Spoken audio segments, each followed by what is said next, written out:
Assalamualaikum warahmatullahi wabarakatuh.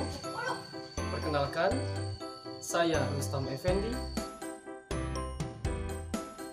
Baik anak-anak, hari ini kita akan belajar materi tentang besaran dan satuan.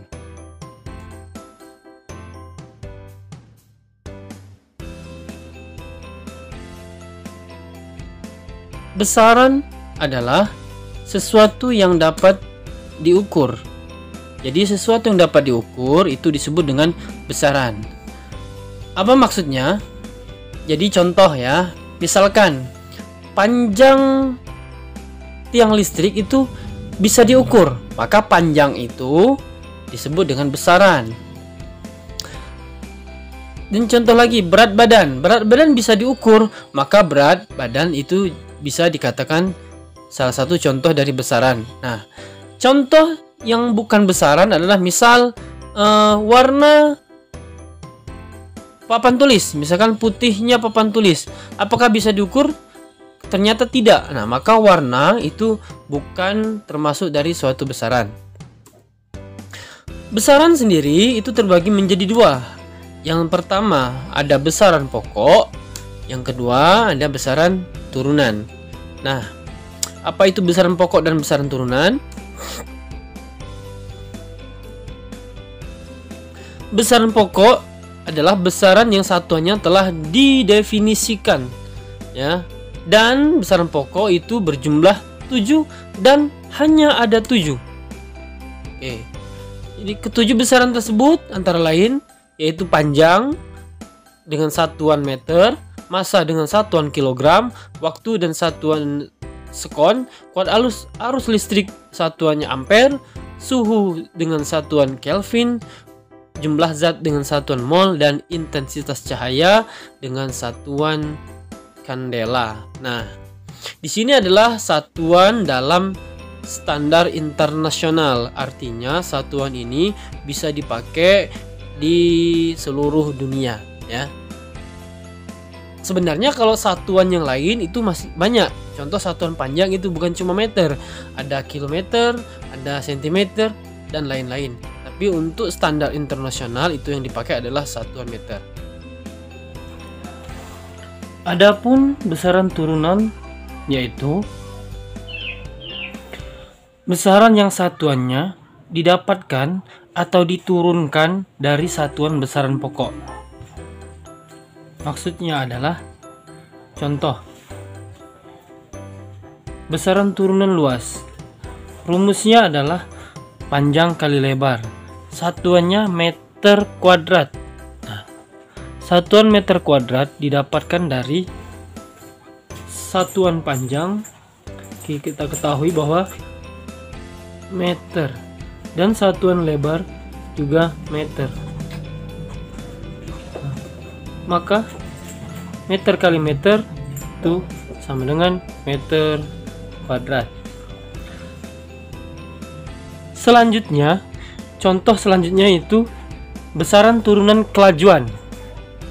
Rumusnya yaitu jarak dibagi waktu atau jarak per waktu. Nah, kita ketahui bahwa satuan jarak itu adalah meter, ya, dan satuan waktu itu adalah sekon. Maka satuan kelajuan adalah meter per sekon. Nah, contoh yang ketiga yaitu besaran turunan massa jenis. Massa jenis rumusnya adalah massa per volume. Nah, satuan dari massa kita sudah ketahui bahwa satuan massa adalah kilogram, sedangkan satuan volume adalah meter kubik. Maka satuan dari massa jenis adalah kilogram per meter kubik. Nah, seperti itu. Materi selanjutnya yaitu tentang pengukuran. Nah, untuk pengukuran sudah tentu kita akan membutuhkan alat ukur. Yang pertama yang akan kita belajar adalah alat ukur panjang. Alat ukur panjang ada 4 macam. Yang pertama, mistar, yaitu untuk mengukur benda yang tidak terlalu panjang. Yang kedua adalah meteran. Meteran digunakan untuk mengukur benda yang panjang, seperti tiang listrik, jalan. Yang ketiga ada jangka sorong. Jangka sorong ini digunakan untuk mengukur diameter benda yang berbentuk lingkaran seperti tabung ya. Itu yang memiliki bentuknya seperti lingkaran, bentuk bawah dan atasnya. Selanjutnya ada mikrometer sekrup, yaitu untuk mengukur ketebalan benda seperti benda-benda yang berbentuk plat kayak kertas seperti seng dan lain-lain. Selanjutnya, di sini Bapak yakin bahwa kalian semua sudah memahami cara menggunakan mistar dan meteran. Maka di sini Bapak hanya akan membahas cara menggunakan atau membaca skala pada jangka sorong dan mikrometer sekrup. Yang pertama, jangka sorong. Seperti yang telah saya sampaikan tadi, bahwa jangka sorong adalah alat yang digunakan untuk mengukur garis tengah atau diameter benda yang bagian atas atau bawahnya berbentuk lingkaran. Misalkan kita mau mengukur diameter dari koin logam yang berbentuk lingkaran, maka koin logam tersebut kita letakkan di antara kedua rahang dari jangka sorong tersebut, lalu dijepitkan. Nah, selanjutnya kita tinggal membaca skala dari jangka sorong tersebut. Baik, adapun cara membaca skala jangka sorong, di sini Bapak akan contohkan. Ini agak sedikit berbeda dengan cara yang ada di buku, namun ini hasilnya akan tetap sama. Jadi ini agak lebih simpel ya. Oke, pertama, cara membaca skala jangka sorong adalah kita lihat garis terakhir sebelum garis 0 ini. Garis terakhir sebelum garis 0, garis ini adalah garis 0 pada skala Nonius. Itu adalah garis terakhir adalah garis ini. Nah, garis ini kita lihat cara membacanya, itu ini 3, maka ini 3,1, 3,2 dan 3,3. Maka garis terakhir yang sebelum garis 0 ini adalah 3,3.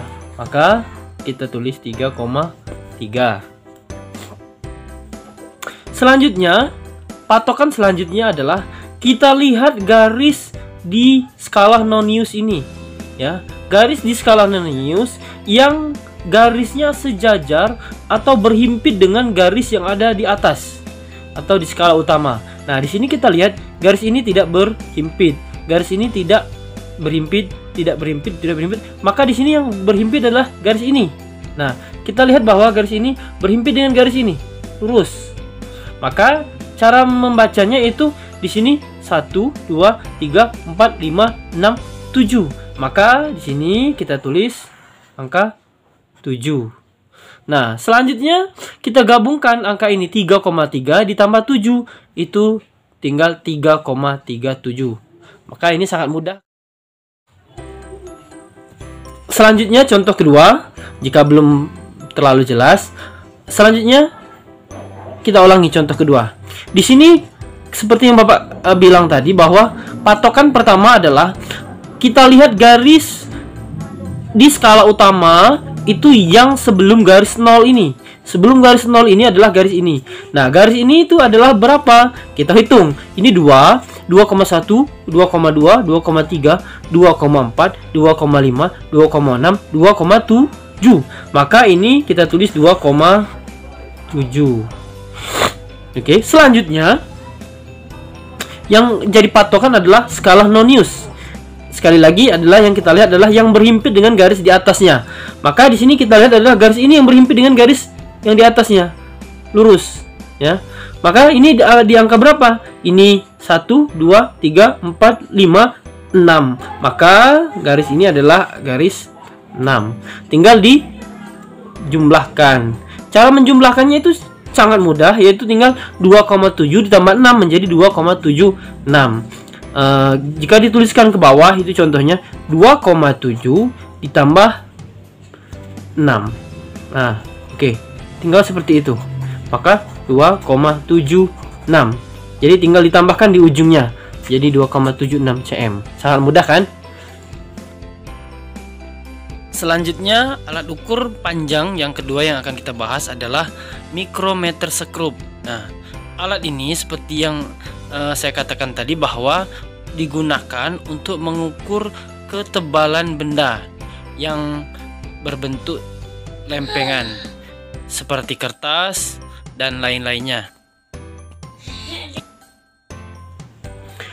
Adapun cara membaca skala pada micrometer scrub itu hampir mirip dengan cara membaca skala pada jangka sorong. Namun ada perbedaan yang sedikit ya. Contoh seperti ini.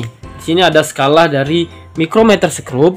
Di sini yang pertama adalah patokan yang kita lihat hampir sama, itu adalah garis sebelum garis ini. Oke, Bapak ulangi. Garis sebelum dari garis ini. Maka kita lihat di sini ada angka 4. Nah, Bapak infokan sedikit bahwa di sini cara menghitungnya adalah 0, 0,5, 1, 1,5, 2, 2,5, 3, 3,5, 4. Nah, di sini garis 4,5 tidak kelihatan. Artinya garis terakhir adalah di angka 4,0. Nah, ini ya. Selanjutnya, patokan yang selanjutnya yang kita lihat adalah garis yang ada di skala Nonius ini yang berhimpit dengan garis yang ini. Oke. Kita lihat garis di sini cara menghitungnya ini 25, 26, 27, 28, 29, 30 dan seterusnya. Nah, di sini bisa kita lihat bahwa garis yang di sini yang berhimpit dengan garis ini adalah di angka 30. Maka kita tulis di sini 30. Harus diingat cara menuliskannya itu di bawah angka ini ya, di bawah angka ini berjajar. Maka tinggal kita jumlahkan 0 tambah 0 0, 0 tambah 3 3,4 mm. Cukup mudah bukan? Untuk lebih jelas, Bapak contohkan satu lagi. Di sini contoh